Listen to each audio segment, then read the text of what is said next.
আল্লাহর কোন বান্দা যদি কোনো গুনাহ, ইমানদার নাফরমান যদি লাগাতার গুনাহ চলতে থাকে, একটা গুনাহ টানা করতে থাকে, তো আল্লাহ তারে 3টা সাংঘাতিক শাস্তি দেয়।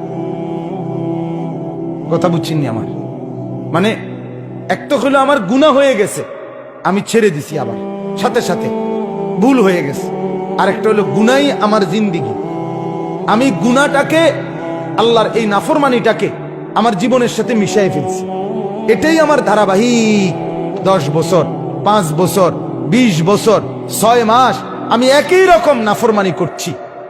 এরকম যদি করো হয়, আল্লাহ যখন অসন্তুষ্ট হয়, ভাই ছেলেরা তোমরাও শোনো, আল্লাহ তখন তাকে 3টা সাংঘাতিক শাস্তি দেয়। কি কি?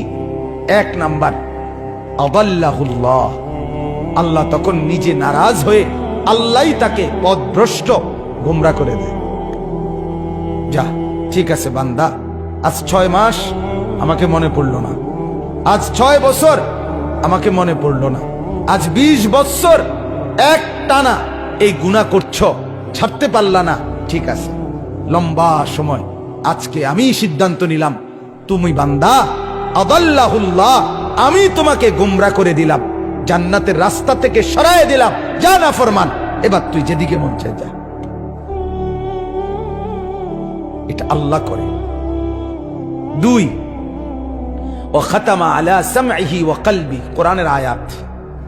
আল্লাহ বলে 2 নম্বর শাস্তি দেই, গুনাহ যখন লম্বা হয়, নাফরমানি যখন দীর্ঘদিন হয়ে যায়, আমি আল্লাহ নারাজ হয়ে একদিন কান এবং অন্তর, এই 2টার মধ্যে মোহর মেরে দিই। ও খাতামা আলা সামঈহি ওয়া কলবি, কানে এবং অন্তরে আল্লাহ বলেন আমি মোহর মেরে দিই। অর্থাৎ তখন আর এই কান হকের কোনো কথা, আখিরাতের কোনো কথা শুনে না। এই অন্তর আল্লাহ পরকাল, আখিরাত, মৃত্যু পরবর্তী মিজান, হাসর নসর কিছুই আর এই অন্তর বোঝে না, মোহর মেরে দেয়, একবারে সিল মেরে দেয়। 3, ওয়াজআলা আলা বাসারিহি গিশাওয়া, আল্লাহ বলে আমার নাফরমানি যখন বেড়ে যায়, আমি 3 নম্বরে চোখের সামনে পর্দা ফেলে দিই। আচ্ছা এবার বলেন তো, আপনি বলেন, একজন বুঝের মানুষও যদি ভাবেন, আপনি বলেন, আল্লাহ যদি কাউকে পথ ভুলাইয়া দেয়, আল্লাহ যদি কারণ কান আর অন্তর মোহর মেরে দেয়, আল্লাহ যদি কারো চোখের সামনে পর্দা ফেলে দেয়, এবার তারে হেদায়েত দিবে কে?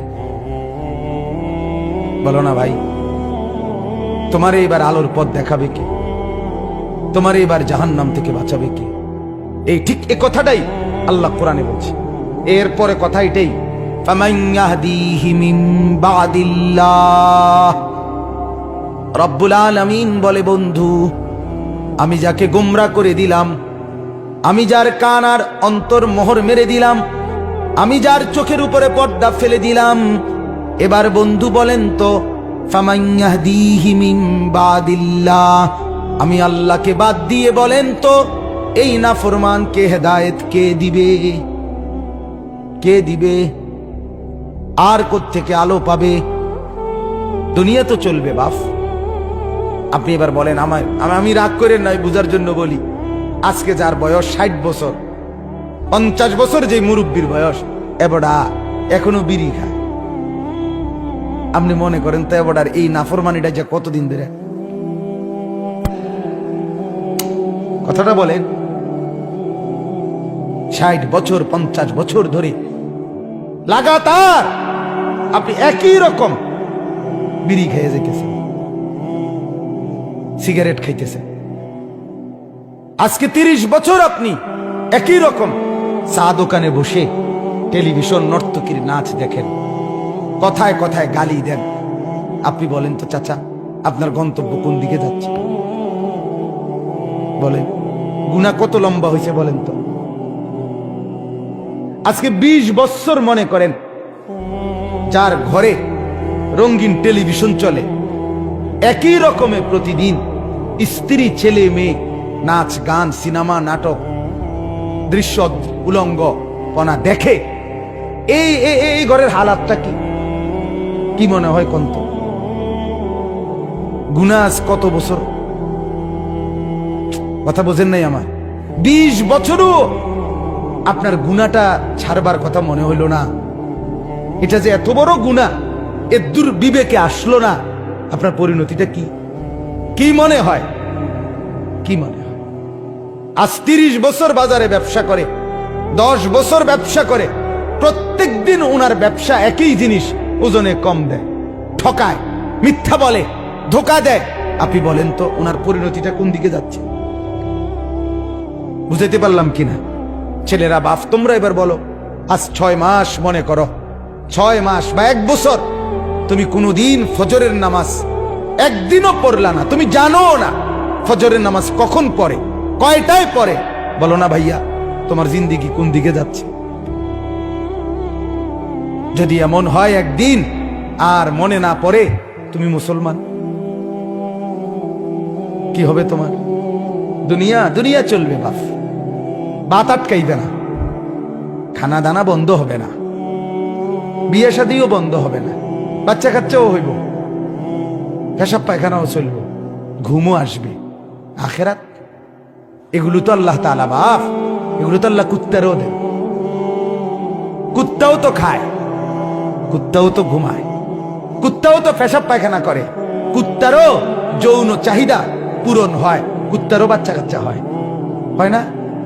মা কথা কয় না তো? তুমি আলাদা? আলাদা কি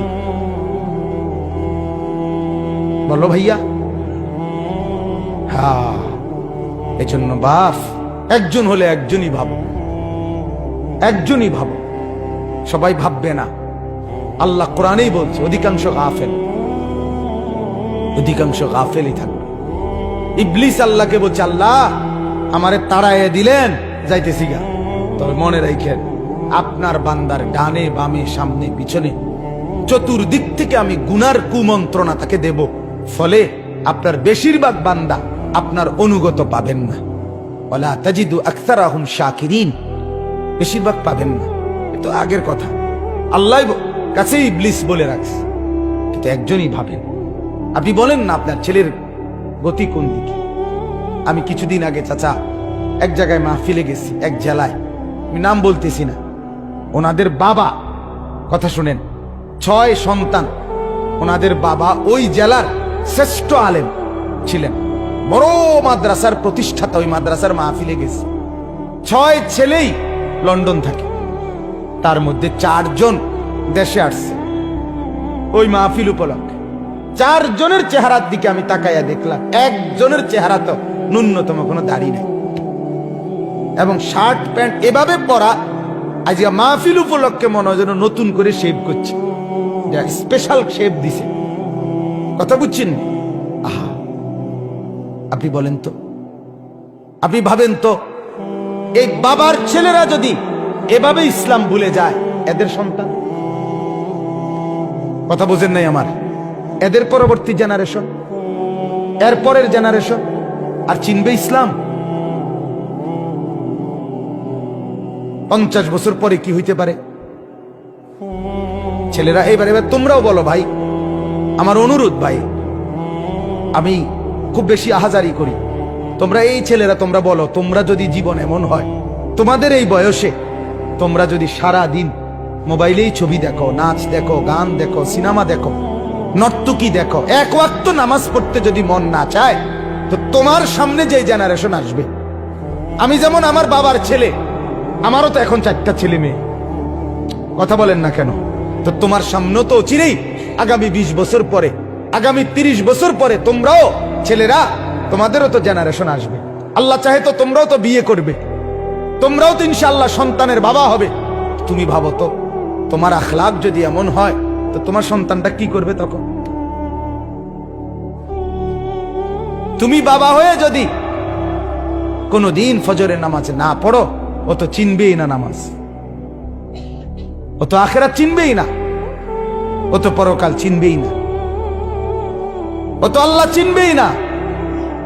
এজন্য দয়া করো, দয়া করেন বাবারা, আপনাদেরকেও বলি, আপনি আপনার ছেলের দিকে নজর দেন, মেয়ের দিকে নজর দেন, স্ত্রীর দিকে নজর দেন, এটা জিম্মাদারি। ফালিযালিকা ফাদউ, দাওয়াত দেন, আল্লাহর দিকে দাওয়াত দেন, তাহলে নিজের স্ত্রী, নিজের ছেলে, নিজের মেয়ে, নিজের পাড়া, নিজের মহল্লা, নিজের এলাকা, এক উম্মতের দায়িত্ব আমাদের তো শুধু এতটুকুও না, সারা পৃথিবী দাওয়াত দেওয়া, সমস্ত মানুষকে আল্লাহর দিকে ডাকা, এটাই আমাদের জিম্মাদারি।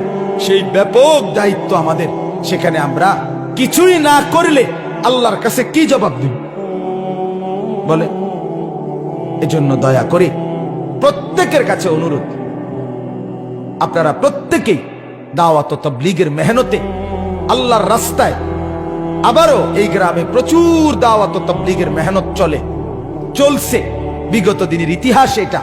আলহামদুলিল্লাহ, আমরা অনুরোধ করব আপনাদের এই ঐতিহ্য দাওয়াত ও তাবলীগের এই মেহনত আপনারা আগামী দিনেও চালু রাখবেন, বলেন ইনশাআল্লাহ। আপনাদের এই ছেলেগুলোকে প্রত্যেকটাকে দাওয়াত ও তাবলীগের সাথীদের সাথে জুড়ায় দেন, আল্লাহর দ্বীনের পথ ধরায় দেন। তবে শুধু খেয়াল করেন এতটুকু, দেখবেন ইনশাআল্লাহ এদের চেহারা বদলে যাবে, এদের আখলাক বদলে যাবে। এরা মুসলমান, এদের বাবা মুসলমান, এদের মা মুসলমান। এরা জন্মের পরে কানে নর্তকীর আওয়াজ শুনে নাই, আজান শুনছে, গান শুনে নাই। এদেরকে গুনাহ ভুলায় দিছে, নারীর ফাঁদ ভুলায় দিছে।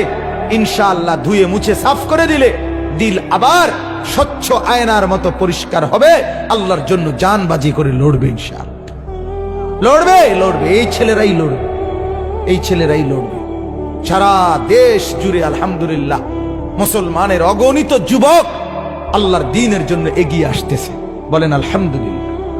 অতএব দাওয়াত, এই মিশন আপনারা প্রত্যেকেই আপনাদের জীবনে বাস্তবায়ন করবেন। ছেলেরা ইনশাআল্লাহ, যে ছেলেরা আছেন এখানে, ভাই তোমরা ভাই নিয়ত করো, তো এমনি নিয়ত করো না হাত তুলে যে আমরা আল্লাহর রাস্তায় সময় দেবো ইনশাআল্লাহ। নিয়ত করো ভাই, আল্লাহ তাআলা তৌফিক দান করেন, আল্লাহ তাআলা কবুল করেন।